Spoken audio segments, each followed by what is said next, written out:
let's try to simplify things so that the moms that feel like it's beyond them or that just feel like they've reached their max, like, let me try to simplify things to like help everyone feel like they can do this too. Like, it doesn't have to just be for the homesteaders or the homeschoolers or just people who like, oh, you grew up in the kitchen, that's why you're that way. It's like, no, this can be for everyone. You don't have to be perfect. Like, just start something and learn along the way. Mistakes are the best teachers in life.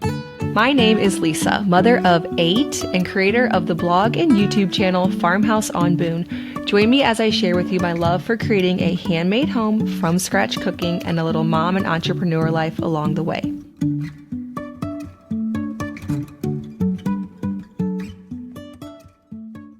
Welcome back to the Simple Farmhouse Life podcast. Today we are chatting with Meg from Flourishing Motherhood. I actually already chatted. Now I'm recording the intro. I wanted to say that because this was such a good conversation. If you are feeling overwhelmed with all of the health information, if you're scared, you're approaching what food you eat or just your motherhood choices with fear, or you feel like you're stuck in a rut, she has such a fresh, hopeful perspective that I, for one, have been very inspired by. So I think that you're really going to love this conversation. All right, Meg, so glad to have you on. We were just chatting before about how you and I have such very similar views and all of the things that we do with our motherhood. And I know the audience does as well. So I'm going to be really happy to hear from you and your encouragement and your experience in motherhood. So let's start off with introductions, and you could tell us a bit about your business, your blog, Flourishing Motherhood. Yeah, so I'm Meg Thompson. I have 4 little ones, and I started Flourishing Motherhood when I first became a mom because I had this misconception before I had kids that life kind of stopped when you had children. And that like the things I loved doing and the things I was passionate about, I was going to have the table until my kids were older or in school or whatever. And I realized after like my first really year of parenting, I was like, oh my gosh, like I can just include my kids into the things that I love. And that's kind of like the thought behind Flourishing Motherhood was how to like still like love your life and be able to like enjoy the things that you're doing in simplicity with your children, that like life didn't have to stop, that it actually became much more rich and flourishing in motherhood. Yeah, I actually have a recent example of this because my oldest daughter is going to be 16 this year. So I have been a mother for a while, and it's hard to sometimes remember what those early days were like. Like I remember them, but also I'm not in the thick of them. So it's a little bit different because I'm very far removed. And you know how that is with older people. Sometimes they'll say like, oh, well, when mine were little, we did this, and it's all very rosy. And the child, usually they don't have a whole lot of bad things to say. So it's sometimes hard to remember exactly what that season was like. But my youngest sister, she's 11 years younger.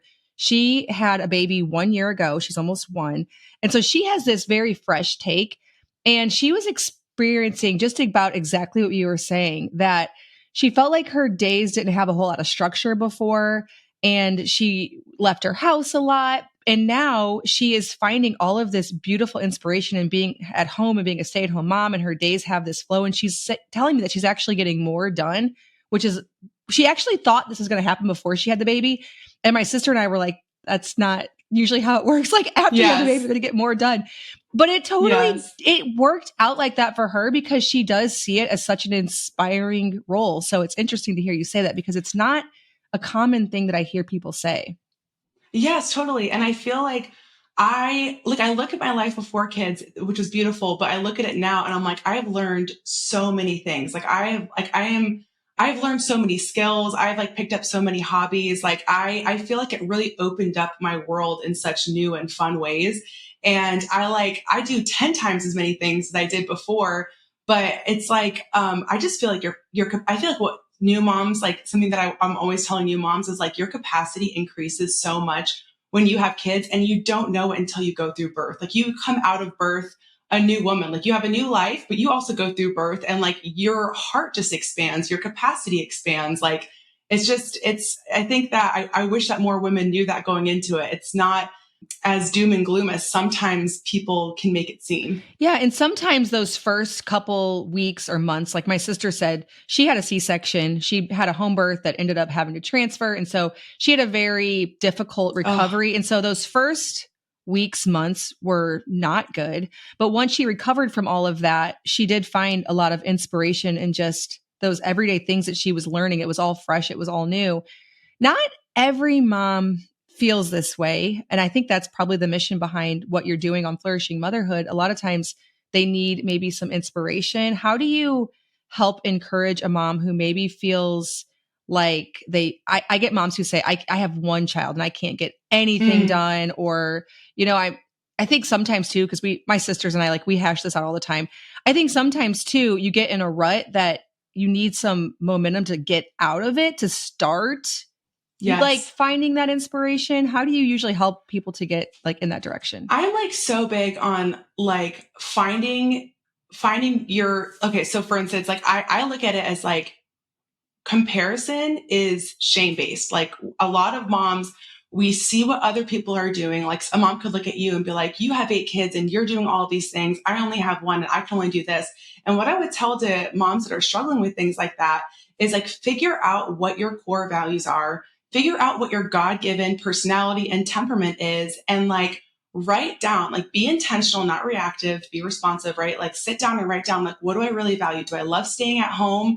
Do I want to create a peaceful, cozy environment here? Are you an extrovert and you love the tribal mentality and you want to find a group of moms to raise your kids with?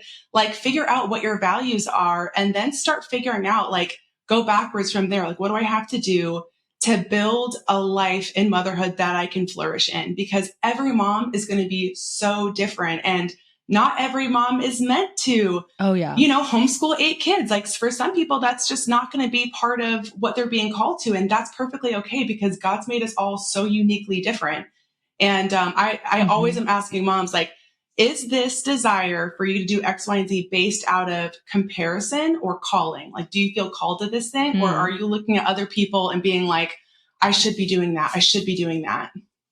Right. Oh yeah. That's never been more true like than ever now with the access we have to people's lives. And I don't know about you as a content creator, and this is what you do as well.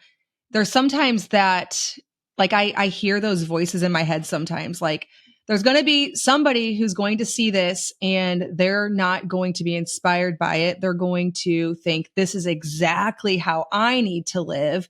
And, it's that conflict of we're all at very different stages. And like you said, we also have different personalities, different priorities. And so working backwards from that and only filling your mind with the things that are going to be helpful for that. Or maybe sometimes you're feeling in a healthier place and you can take in everything. And sometimes you just need to put your head down and focus on what's going on in your own home.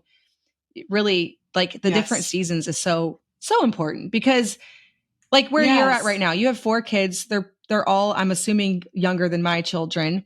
And so you're just in such a different season than I am right now that it almost can't even be compared. Like there's things that we can learn from each other.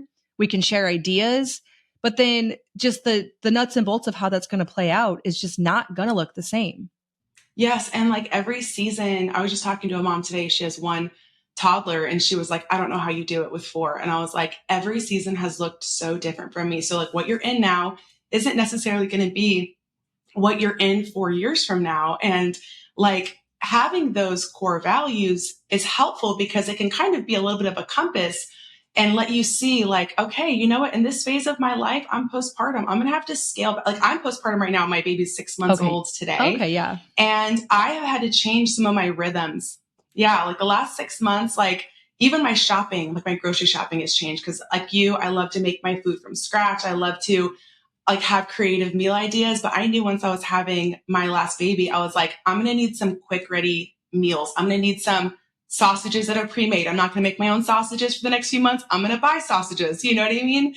And so like, you have to have like flexibility and a lot of grace. Like, I just feel like a lot of moms, also need to step into grace for if they're in seasons of their life where baking bread every day isn't, you're not up for the challenge, like that's okay. Find someone like include like outsource, like it's okay to outsource sometimes. Yeah. And sometimes on the flip side of that, I have found that sometimes there's things that we could fit in that we would prioritize, but it feels overwhelming too. If we, like sometimes there is a space too for like how do you decide what season? You can feel it, you can feel like postpartum, for example, exactly like not making bread, not doing certain things. But then there's a time for maybe if that is something you want to prioritize, finding the space for that too. It all just depends. It just is like such an individual thing. Yes, it's so true. And like, I feel like it's really helpful to like, I find a lot of value in my community. So like, I love being able to like talk to other moms that are ahead of me, that are like finishing well, or that are behind me and kind of trying to like troubleshoot. So what I've done like in my life is I found these little like hacks that have just helped me maintain my values. So I love baking bread, for instance. I make sourdough all the time. I actually just created a recipe where I can do sourdough bread without any of the stretch and folds. Okay. And I didn't think that was possible, but I'm like, wow, like I actually used one of your recipes, your artisan loaf one. And I was like, I wonder what this would look like if I did this and I just did one stretch and fold. And then I put it in the fridge overnight and shaped it and did everything the next day. And it worked. Like it might have not been the most picturesque loaf in the world, but it was beautiful. It was fluffy. Yeah. And I was like, this is a good recipe that I'm going to be sharing with other moms who are like, it's a value of mine to make foods from scratch, but I'm suffering with time. I'm like, okay, here you go. Here's a great recipe for you. Yeah. And then that just gets them into the flow in a non-overwhelming way, because let's face it, most things are mental. I know when I'm coming up against something that I'm like putting off, I had an example today. There was something that I'm like, man, I've been putting, I know what it is. We have in the corner of our living room, this is a very insignificant example, but it applies. We have all of our kids' instruments. We have 4 kids now that play musical instruments, and they're in their cases and they're just shoved against. And I have been putting off buying the little hangers and hanging up the instruments on the wall. In reality, that's going to take 10 minutes. It's not a time thing. That is not the problem. The problem is not that we don't have time to hang the instruments. Yes. It is mentally like, I don't know, taking the next step to order the thingies and then like, I don't know. Like it's usually that's what it is. There's a mental hurdle. When people say I don't have time for something, usually that's not actually true at all. But the mental hurdle might have been the 6 rounds of stretch and folds. That's where you needed to assess to get past that. Yes, totally. And like we all have different, capacities. And I know for me, like procrastinating is one of the things where I have to like take a step back. Like I try to be really intentional with my pattern. So if I notice that I'm like starting to procrastinate or I'm starting to do certain things, I'm like, okay, like what is going on in my life right now that's like putting me into stress mode? Is it a mindset thing? Like, am I just like in my mind, I'm like, I'm too overwhelmed to deal with that right now.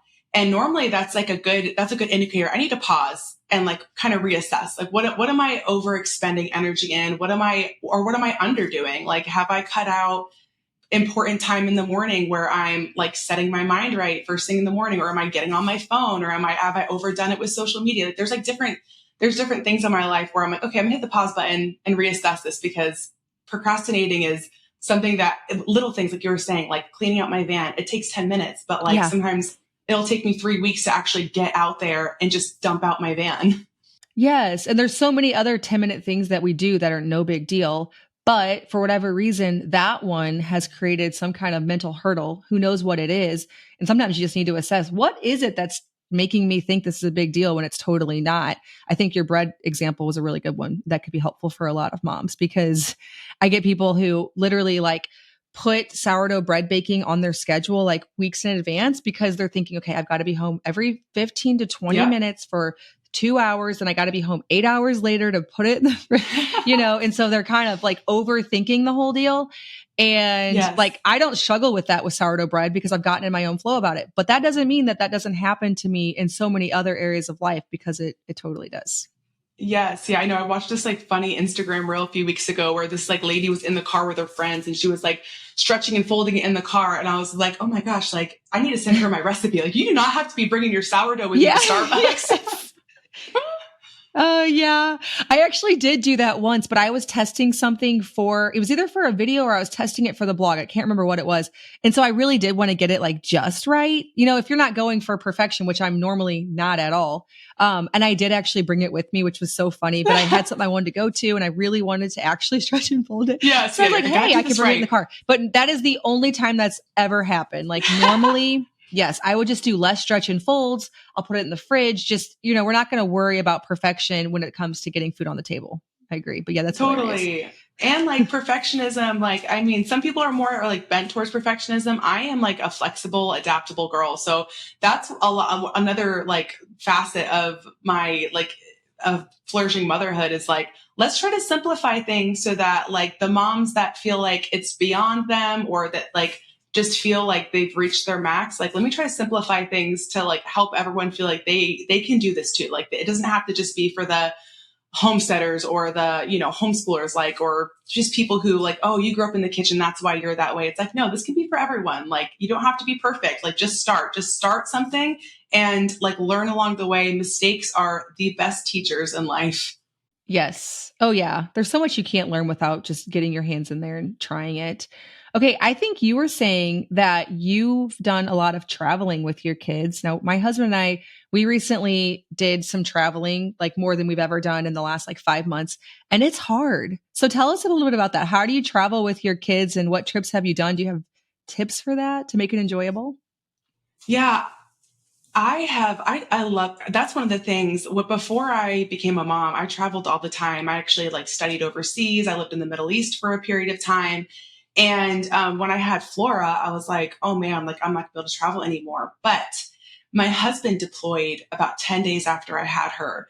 And when you're a military spouse and your husband deploys, you have an opportunity to do something called Space A.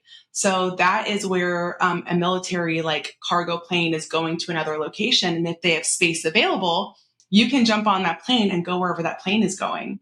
And that first deployment that Cam was gone, we went to, I live in Virginia Beach. So we flew from Virginia Beach to California, and then we flew to Seattle, and then we flew to Japan.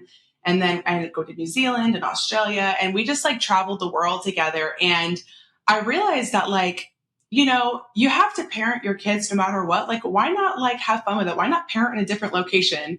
And that was kind of my approach originally. And then like the more kids I had, the more I like just learned how to, yeah, like my kids are really adaptable because that's one of my strongest personality traits is adaptability. So my kids just like really grew adaptability, and we've done so many trips. And I just think it's so much fun. I feel like I wish more people realize that like kids can make your travel experience just a blast. We call it world schooling. So when we went to Europe Yeah. last 2 years ago, I took my three kids to Europe, and I just printed out different things, and I found different like downloads online, and they just got to learn like firsthand. We got to world school for like a month, and it was just so much fun. Oh yeah, you can't replace that kind of education, that hands-on. We have not done traveling like that. Like we've only the furthest we went was we did go to Hawaii with all of our kids. So that was like a far flight, but we haven't been out of the country. And I don't know, like I totally see what you're saying because there's so much that you can learn on in that experience, but then I struggle with keeping going all the things that I want to do at home. So how does it work? Like, are you able to somehow like make sourdough on your trip or just find healthier options? I don't know. One time we actually did pack, like I packed bread. I was debating actually packing the starter. I'm like, okay, at this point, let's just, this is going to be too much. Yeah. So how does that look for you logistically? Or is it kind of just like whatever works while we're doing this, which I'm cool with too? Yeah. So actually, the last trip I went on was just to Florida. So it wasn't an international trip, but I brought my starter with me because I always have like backup starters in my refrigerator or some dehydrated stuff. So if it died, I was like, I have my mother load like in my fridge. Like it's okay. Right. But I end up baking bread I stayed in Jacksonville. I stayed with my mom down in New Smyrna Beach, and I was baking bread in those places. And I'm like, this is not that hard because really you just need like salt, flour, water, in your starter. And when you've been doing it for Yeah, long you can get that enough, at the like I store. have.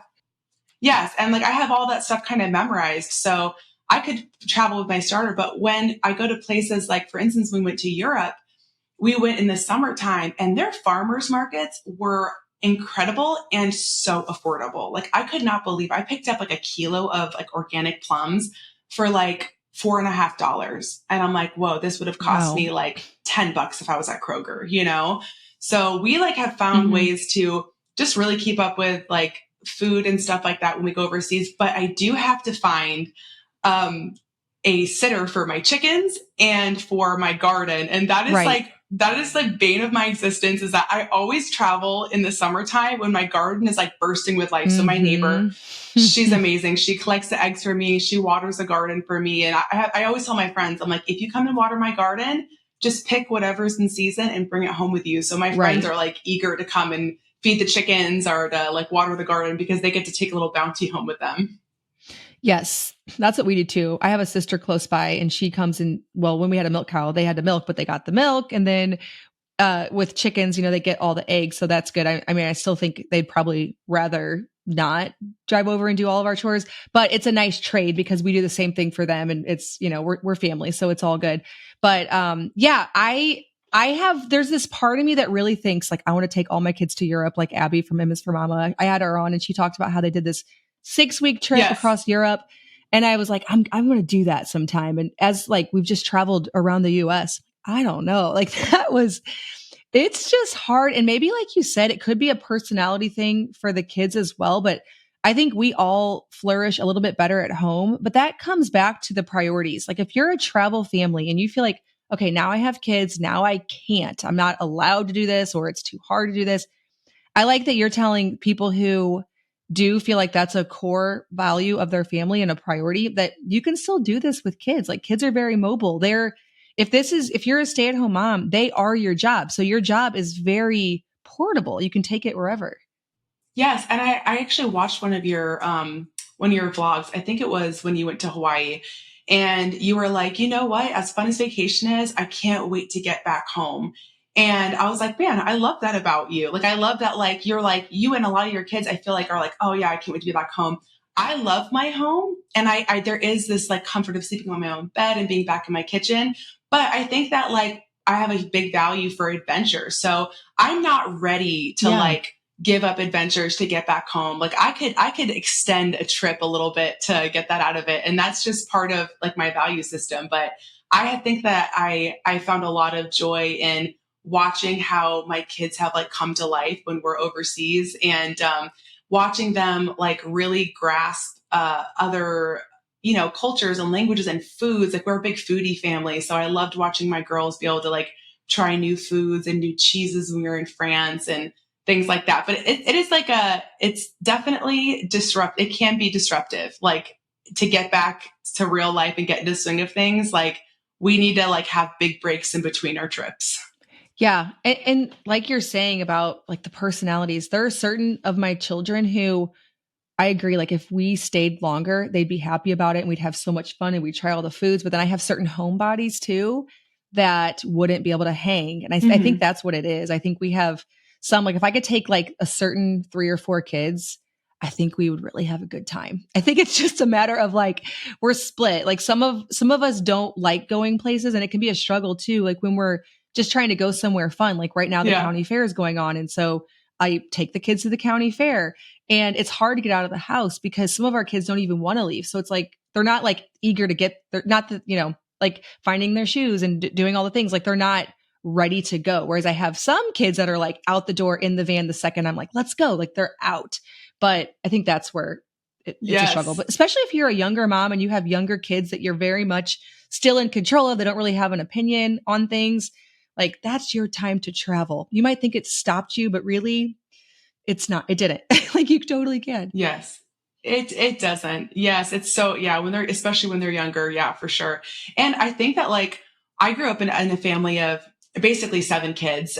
So I like hearing you say how like you have like, all these different kids, different personalities. And I think that it's really like helpful later on in life when you grow up in a big family that like sometimes you just have to do what the group is doing and you learn and grow from that. Like your homebodies have to stretch themselves when they go, out to Hawaii, and the people who, your kids who like love to go out and travel and adventure, sometimes they have to learn how to be content, like staying at home and like busying their hands, doing things at home. And it's so well-rounding to have that. And like mom shouldn't feel bad about that. Like you should feel good. Like when your kids have to kind of lay aside some of their tendencies and like be a team player, like it's so good for them. It's so good for them. Yes, that is so true. That happens in a large family dynamic because there's just not going to be, everybody's going to fully agree on every little thing and there's compromises to be made. Not saying that people weren't excited to go to Hawaii, but I would say more of us were excited to come back home. I haven't really experienced that feeling of like, I wish we could stay longer. Like never. Usually the last 2 or 3 days of any trip ever, I'm like, thank God it's finally over, which is so bad. But it's just, like you said, it's just such a personality thing. Like I didn't even know there were people that felt that way. Like it's nice talking to you because I didn't know that there's people who wish the trip wouldn't end until right now. Oh yeah, my husband and you would like be so be my husband like cannot wait for his head to hit the pillow. I'm the kind of person where I'm like, what can we eke out on the drive back home from the airport? Like I found a cafe. I think it's really interesting. Can we stop at one cafe until we get home, you know? What a fun mom. What a fun mom. I mean, I think my kids would be like, wow, what happened to you if that happened? But I try to be like, we put things on the schedule, but.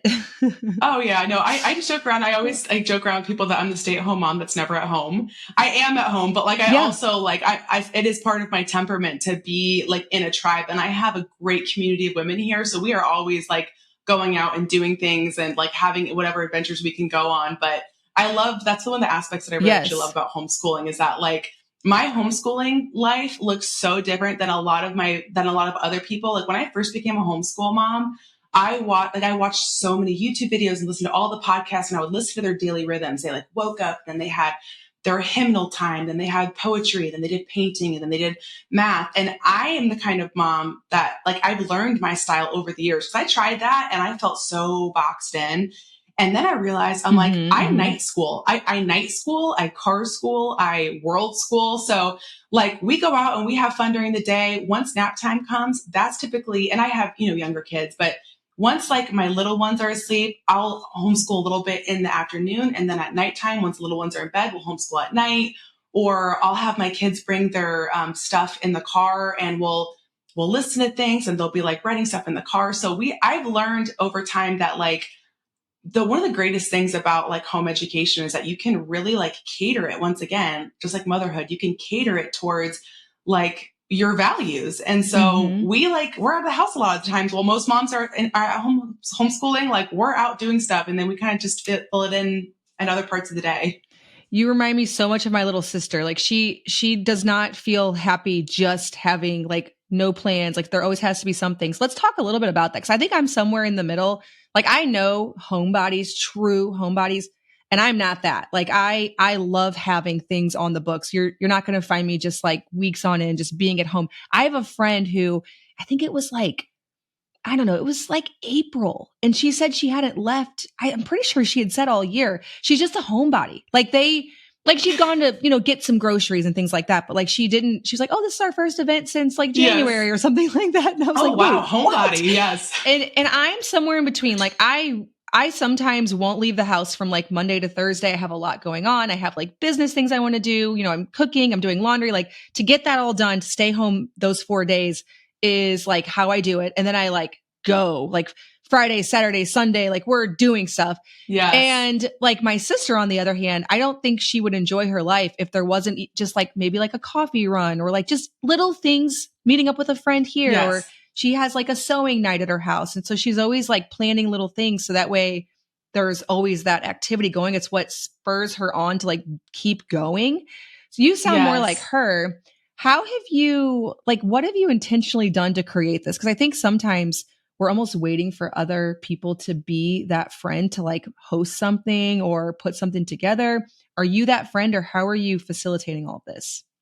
Yeah, I have been like so blessed in my life to have like truly like a beautiful community. Most of my community that I've met has been through the churches that I've gone to. So I've met a lot of just like-minded, like my church now, like all of my mom friends, they are just, they're crunchy, they do all the crunchy, oily things, and they all homeschool, and all of us have like kids the same age. So it's been really easy to create that sense of community, but I do take it on. Like, I don't take offense to be the person that I'm normally the person that's initiating things. Like, I just feel like that's part of my temperament. And so I like initiating things. Yesterday, I think I had 16 kids in my backyard throwing water balloons at each other.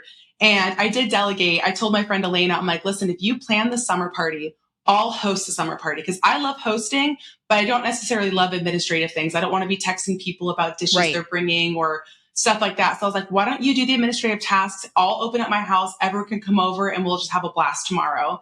And so I've like learned how to like delegate with certain friends, like who to build so they can stay in their zone of genius and I can stay in mine. And like yeah, we've had a lot of fun doing it, but I definitely will go through my calendar. That's something that I have struggled with is like the administrative side of things has been kind of a downfall for me. So my husband and I started sitting down with like one of those calendars and like we go through day by day through the weeks and kind of fill in different things that like based on like 1, 2, 3 priority, like what's the first priority for us? Like we both really take care of like our health. So like we write down when we're going to the gym and then like when our, disciple groups are meeting and things like that. And then we'll go from there. Okay. What social things do we want to do? Okay. Now we go from there, like, the county fair, like when can we do that? Or, the girls want to go surfing. When can we like fit a surf night in? And so that has been really helpful to kind of like look at the month zoomed out and to be like, I'm someone that can tend to overcommit to things. And my husband is the temperament where he undercommits. Right. Yes. So it's helpful just to look at it on a piece of paper and to be like, he'll look at me and he'll be like, you got to cross something off on Thursday. Like you got too many things going on. I'm like, okay. And I'll like go through and I'm like, all right, let's not do that day, Yes. So that's been helpful just with like the organizational side of things. Yeah. Yeah. And I love that you said you told some of your friends, because some people are such organizers, like that is their strength. You told your friend, you put this whole thing together.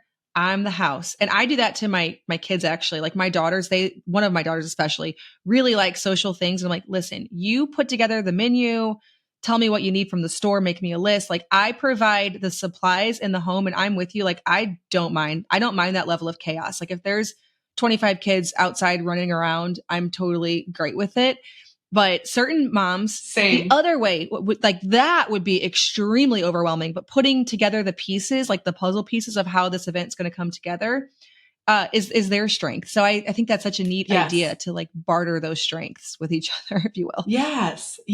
Well, even like I have some friends that are just like, they're the life of the party, but they just like hate cooking. So they're like, hey, I'm going to show up on Wednesday, but I don't want to make anything. Like, what should I bring? And I'm like, bring popsicles, but we're just happy to have you. Like, you don't have to contribute food. Like, just bring popsicles, whatever, and, there's just a seat for everyone at the table. And so it's been fun to kind of like, let my friends know, like, if it's coming to administrative tasks and evites and emails, like we're not putting Meg in charge. She can be the person who can bake the cakes and, show up with the bread, but like, don't be putting her in charge of emailing people.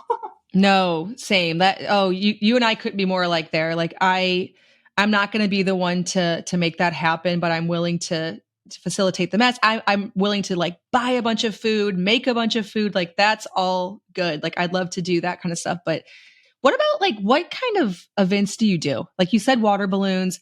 I mean, let's just get into like the actual like nuts and bolts. Yeah. Like what type of things are you doing? You have your Bible study. Yeah. So like, my community groups are important to me. And I used to, for like 7 years, I hosted a small group in my house every Tuesday night. And that was good for multiple reasons. One of them being that it made me really clean my house on Mondays. Like Mondays are the days that I just deep cleaned everything in my house. But I knew that people were going to be over here on Tuesday. And so that was a really cool part where we're relaunching our Bible study in this upcoming fall. But as far as like homeschooling things, like I used to like, I'm kind of like, I love doing different things around the season. So like in the fall, we'll have a fall party. Everyone will bring pumpkins over and like, I'll provide all the paint and I'll lay out the tarps and we'll let our kids paint. And then we call it like a pie party. So everyone brings different pies, whether that's savory pies, like a pizza pie, or whether that's sweet pies. They'll bring that, or, and then Christmas time, like, oh my gosh, like there's a million different themes you could do for like winter parties, but I love going with different themes of the seasons. And then sometimes like if I'm really on top of it, I'll have like a book from the library and I'll see if I can like get the kids to sit down and we'll like learn about leaves during fall time, or we'll do leaf prints and things like that. But I just love like hands-on community oriented projects and parties like that. Yeah. And I think you're always looking for ideas because this is a priority to you. So you see them, because I know for so many years, I mean, I'm currently like, I have 3 sisters that all have kids. And so my community is very, very built in, but there have been years where I felt like I didn't really have anybody that I could do this with. But I think because, and it should be a priority, it should, but it seems like to you, it's such a priority at like the forefront of your mind that when you meet new people, you're like, oh, add them to my group. Like I know a family like this that they always have a couple Yes. parties every year. They have like these big, big parties. And the people that are there, like when we start talking to all the different guests that are there, it's like, oh, I met them whenever we were standing in line at a farmer's market. Oh, because I'm like, oh, how do you know them? Oh, I met them because we bought a puppy from them. Oh, well, we got acquainted. I'm like, okay, so that's how you make friends? Like just Yes. everywhere you meet somebody, you're like, let me get your number. I'm going to add you to my party list. Like it's just interesting, like way to live because I don't feel like I ever did Yes, that. I think that is such an important thing. I'm glad you're bringing that up because I think that like I was a little bit more reserved in this area at first because I just moved, I'm a military mom. So like when we moved here to Virginia Beach, I didn't really know anyone, but I realized that like more people are craving community than not. And I had to have like an honest conversation with myself of like, okay, why am I self-preserving right now? Like, am I scared of rejection and that's why I'm not putting myself out there more? Or am I scared of like, what is like the fear behind not just getting that person's number or not just like throwing out the invite? And so I started just being a lot more bold and it has just benefited me so much because I'm like, oh my gosh, other people want this too. Like, I'm not a burden by texting someone if they don't want to. Yes, they're waiting for you to ask Yes. them. And there was a point in my life. Actually, this was like a big turning point for me. It was around 2021, and I had all these like separate friends from like just different areas of my life, and I was finding it really hard to maintain my connection with them because I just had so many one-off friendships. So I finally made a group chat, and I just called it Mom's Brunch because I was just going to host a brunch, and I'm like, I just want all of you guys to meet each other because in my head, I literally was matchmaking. I'm like, oh my gosh, Lydia and Elena would be friends and Alex and Olivia would be friends. And so I invited them all over and it happened. Like it genuinely happened. Like, and those like different groups of people that I thought would get along, they get along and they're like best friends now. And so we all get together and now I don't feel like I'm spreading myself really thin, trying to keep up with all these individual people. Like I hear a lot of moms that are scared to like combine groups and I'm like, no, like do it. Like just, just see what happens. And that group that I had for the summer party was a result. It was like an offshoot of that mom's brunch group that I started 3 years ago. It was just like a group of homeschool moms and we all had similar values and kids the same age. And so it's just really easy to just have a rhythm of getting together with them, whether that's once every other week or like sometimes it's just once a month. But we know that like we're going to be in each other's worlds and it feels really like comforting to have that net, especially when you're a mom like me who has to solo parent a lot or, doesn't have family that live nearby. It's really, community is so vital. Yeah. Yeah. I think you're saying like the fears.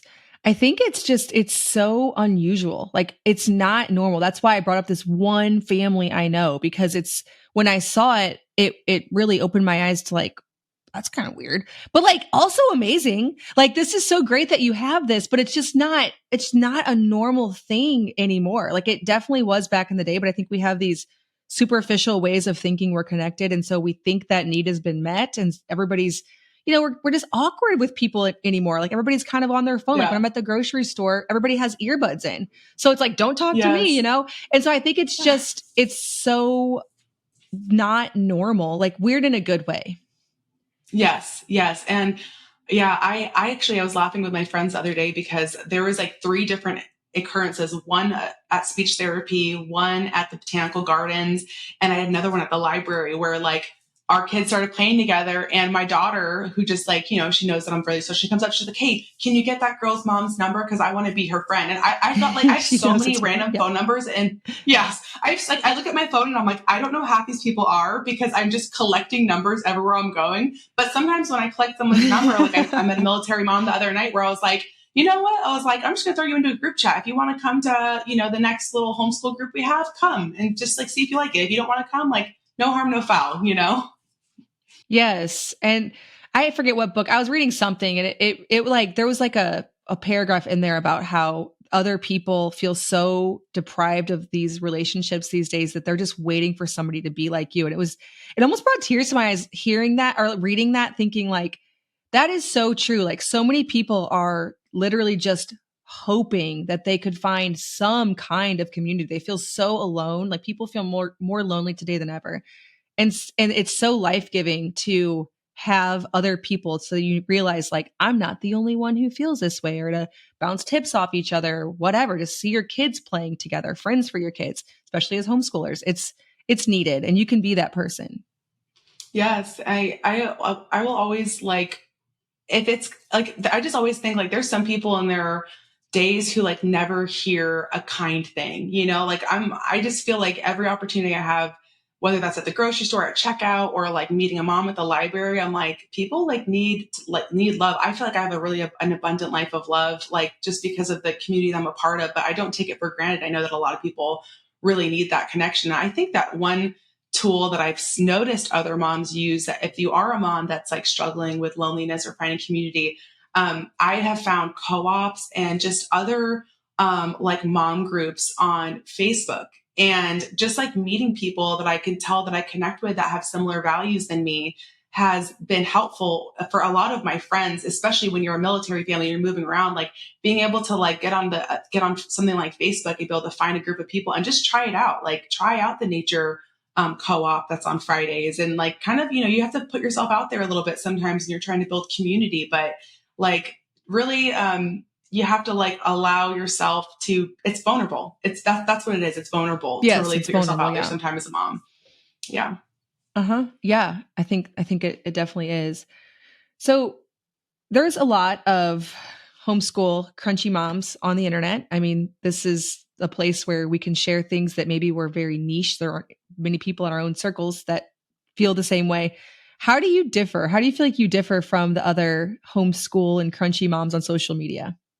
I've noticed that something that I probably noticed about 2 years ago was that a lot of the like influencers who were sharing about homeschooling, homesteading, like crunchy mom things, I don't think they were doing it intentionally, but I saw a lot of it was like fear based. And especially coming out of the pandemic. Oh, right. Like I saw a lot of people like go into homesteading because they were just so scared of the government. And that kind of rubbed me a little bit raw, in the sense of fear is not from, like, to me, fear is not from God, right? So like, I don't want to be motivated out of fear. Like I want to be motivated out of love and out of calling, but I don't want to be motivated out of fear. And even when it comes to my health for my children and the health for my family, I had a cancer scare when I was about 23, and it really kind of set me down this path of like holistic healing. And so I am very big on, clean eating, clean drinking, minerals, like nourishing foods, all those things. But I never wanted it to be coming out of a place of fear. So we always talk about in our family, like, we are not purists, and we don't homeschool in a purist, perfectionist way. We don't homestead that way. We don't, approach health that way. There is flexibility, and there is grace, and there is a balance in our life, because I feel like a lot of times fear leads to control. And so one thing that I really try to focus on with Flourishing Motherhood and the content that I put out is like,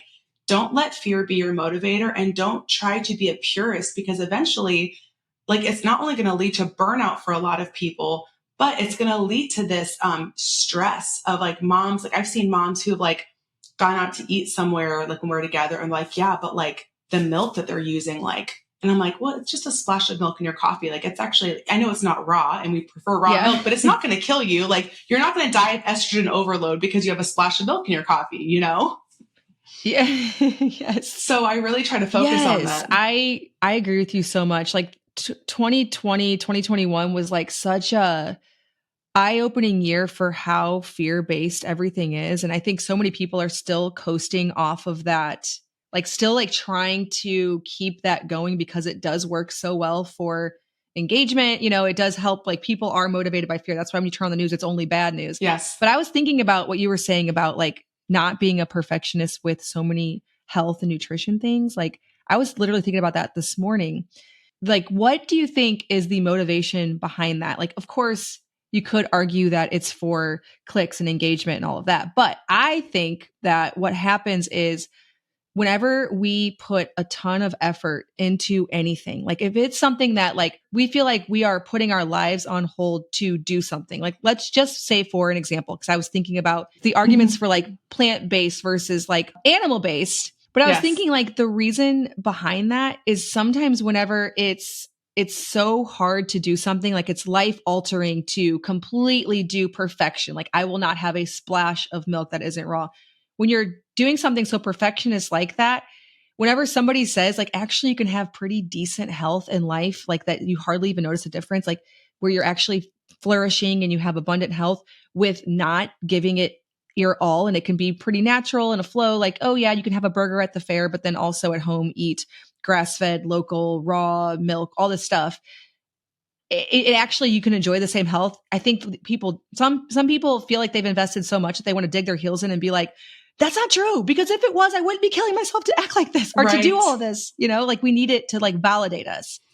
Yes, I see that. I see that so much. And I see that it leads to a lot of overwhelm for people who are trying to learn, and these like new moms who are coming in, they're trying to learn and they just feel like if I don't do it 100%, why start? And I'm like, no, like you don't need to do it 100% because this is something that I learned like a few years ago. I'm like, food, for instance, let's just take the category of food. It has a purpose, right? Like it fuels our body, but does food also have a purpose in community, like bring people together? Yes, it does. Does food bring joy? Like, yes, it does. Like there are other purposes to food besides just nourishing the body. And so I can look at like going, once a month and getting, ice cream or snow cones with my kids as like, okay, that snow cone might not have like nourished their bodies, but it nourished our connection. Like it nourished our relationship. And that to me, that feels worth it to me.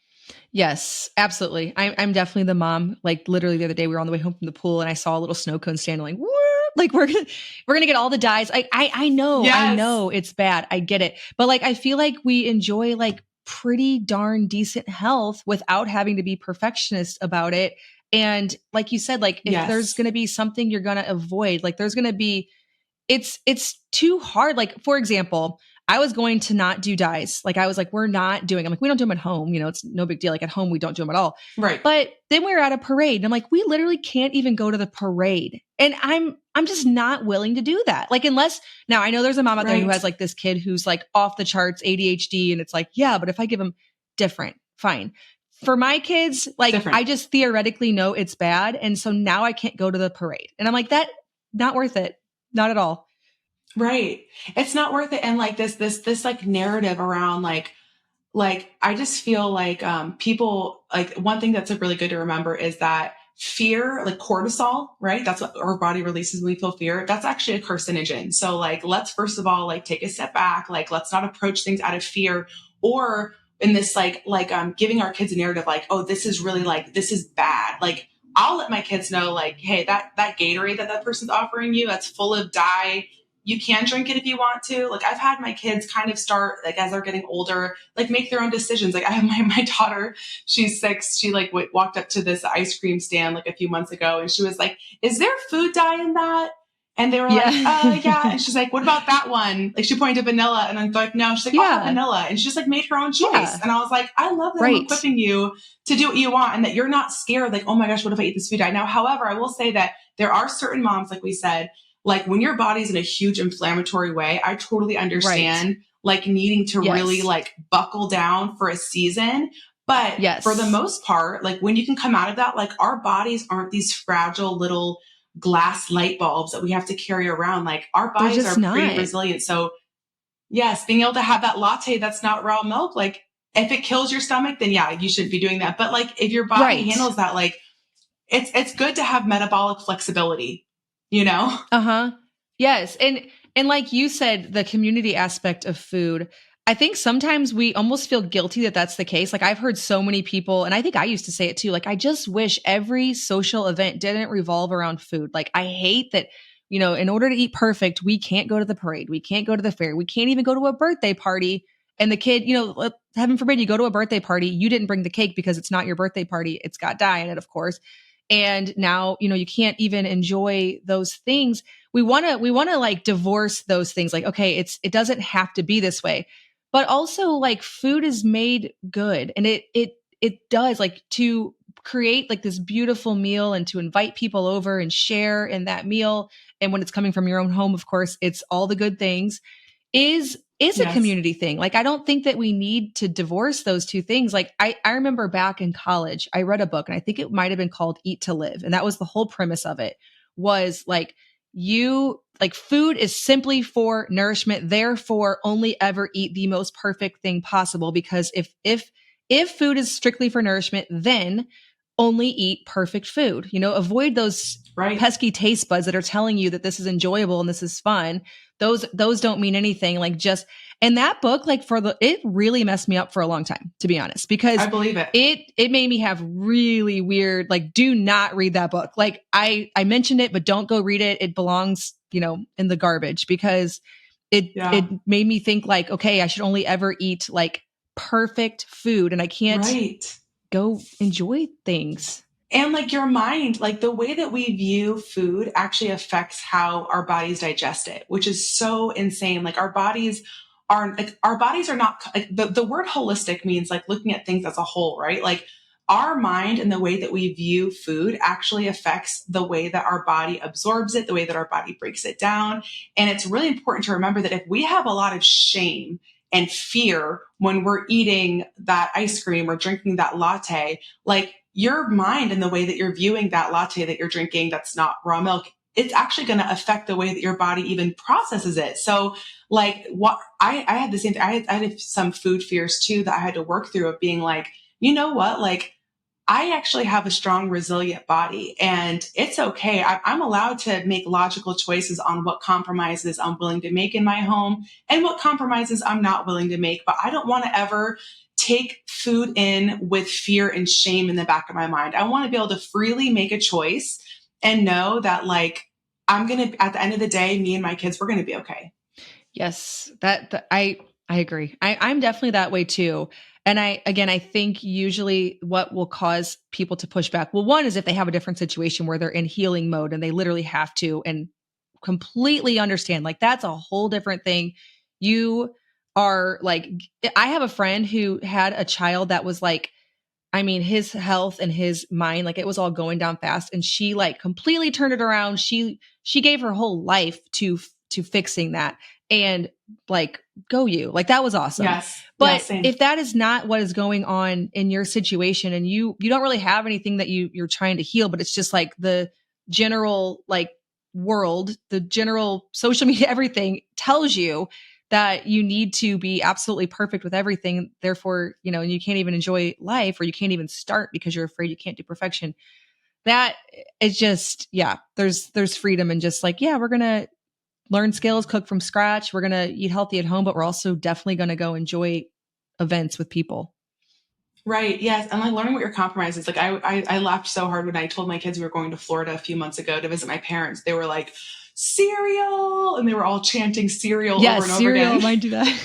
And so I like thought of it. I was like, I ordered bulk of these, like, they're from Azure. They're these like Cocoa Crisps, kind of like healthy, grain-free cereal. Oh, I don't know if you've ever seen them. Yeah. And so I actually brought a few boxes with me. And when I got to my parents' house, I was like, I don't mind them eating that. But like when you run out of the, Wheaties or, the Raisin Bran or whatever's up there, I'm going to put my cereal up there. And whenever my kids wake up and you want to give them a bowl of cereal, just give them the cereal that I brought, and that was kind of like my compromise of like, we're going to be here for 3 weeks. I don't want them having like Reese Puffs every morning, but I did bring some stuff that I'm totally fine with them eating, Yep. I'm with you there. I think that's a real balanced approach. And I think anytime it makes it to where you can no longer enjoy your everyday motherhood life, then it may have gone too far. So I completely agree with that. And we need to, something that I'm always like readjusting and like looking at, especially like when my friends bring up certain things, I'm like, we're all not going to approach life the same way. There are some people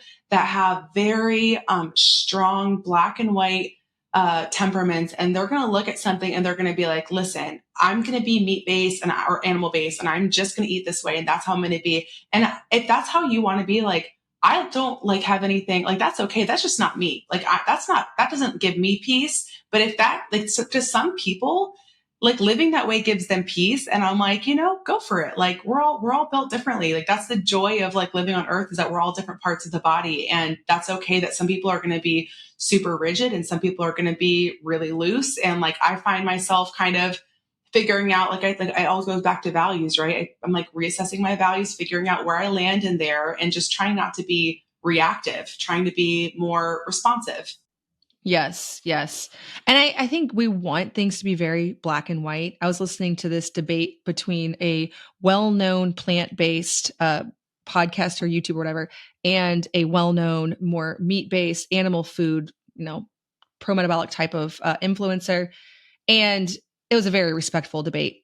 But I landed on, they both enjoy really good health. Like they both have, they have energy, they have fertility. It's so, I mean, I don't know. Like we want it to be really black and white. We want it to be like, this is what you should eat. Therefore, like no other way could lead to a healthy life. But I mean, you kind of can witness like as strong as both those women felt about it. And I, of course, have my own opinions. I totally do. What I actually witnessed was, well, you both really have a healthy, great life. So, I mean, I don't know. And then I know people who are total perfectionists. And there again, it seems like their health is, I think there's a wide range of ways that we can do it. And I think that's just freedom in that.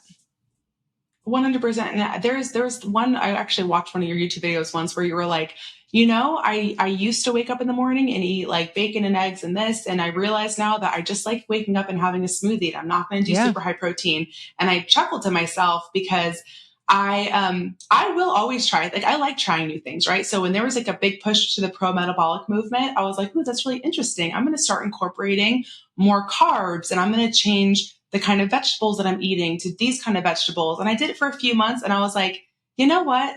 That just doesn't work for me. Yeah. Like I actually do better when I fast in the morning. And a lot of people are against that, but I'm like, it just works for me. I can tell. And so I'm always telling women, because a lot of people have asked me about postpartum, like I gained a lot of weight when I'm pregnant, Lisa. Like I gained like 75 pounds this last time.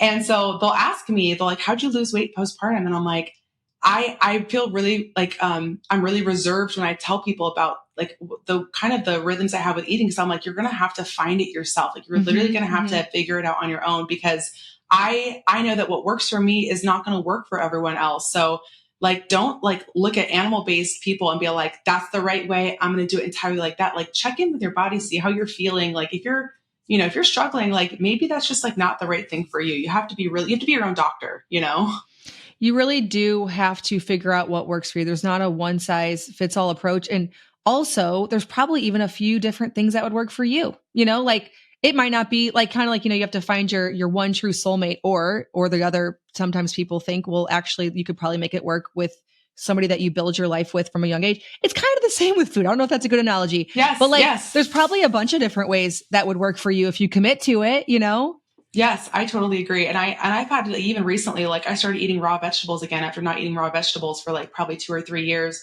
And I've just noticed such a benefit in like certain areas of my health where I'm like, wow, I'm glad that I like reintroduced that into my diet, because for a while I was like reading all this stuff, like negative stuff about fiber. And in my mind, I was starting to believe that like fiber wasn't good. And now I'm like, oh, my body wants fiber. My body wants it, Yeah. Well, it's once you've been on this journey a while, you'll notice all of the contradictions. Like you could literally find somebody who's pro sugar, anti-sugar, pro meat, anti-meat, like when I first got started on this whole foods type of journey, when I started reading, Nourishing Traditions and all that, it was like the first thing I encountered. So it was like, this is right. And then over time, you start to encounter other things, like the longer that you stay in the world of researching these things. And after a lot of years, you're like, you know what? People can't agree on any of it. I'm just going to it can't be wrong. It can't be bad to take basic ingredients and make them into food. And then also to have some balance whenever things aren't perfect. And that's where I've landed. Yes. And if it's not, like if your body starts, developing eczema, you're like, okay, time to reassess. But like your body will let you know what it can handle. And I did the same thing. I love Weston A. Price. Like I love him so much, but there was like something I read once on his website where it was talking about how like all fish, since it lives in like oceans that have been contaminated with like birth control and all these things, that like all fish basically is bad now. And so I went like 2 years of my life without eating fish. And one day I was like, why did I stop eating fish? And then I remembered, I'm like, I'm going to start eting wild caught fish again. I'm going to start doing that again. I'm actually not scared about that anymore. It's a broken world, I mean, do the best you can, but ultimately you're going to grow vegetables in soil that has lead or whatever. I mean, there's just only so much you can do, and you don't want to ruin your life worrying about every little thing. Yes, it's so true. It's such a good point. And I'm going to die on that hill. Like, I just think it's so important for people to know that. Absolutely. Yep. And that's the way to flourish in motherhood. So tell us about your Instagram, your blog, and where people can find you and learn more from you. Yeah, so my website is flourishingmotherhood.com. Thank you, Lisa, for creating a little blog e-course for me to be able to help build that. That I'm trying to get recipes up on at least like every other week. And then I have Flourishing Motherhood that's my Instagram. I am the most available on Instagram. I love that platform. I have a lot of fun with it. It's also the same thing for Facebook, Flourishing Motherhood. And then for TikTok, it's Flourishing Mother. And so those are the main platforms I'm on. And I also have a YouTube channel, which I'm hoping in the next 3 months, I'm going to be able to start cranking out more YouTube videos. And that's also Flourishing Motherhood. Oh, okay. Awesome. So yeah, Flourishing Motherhood, all the places except Mother over on TikTok.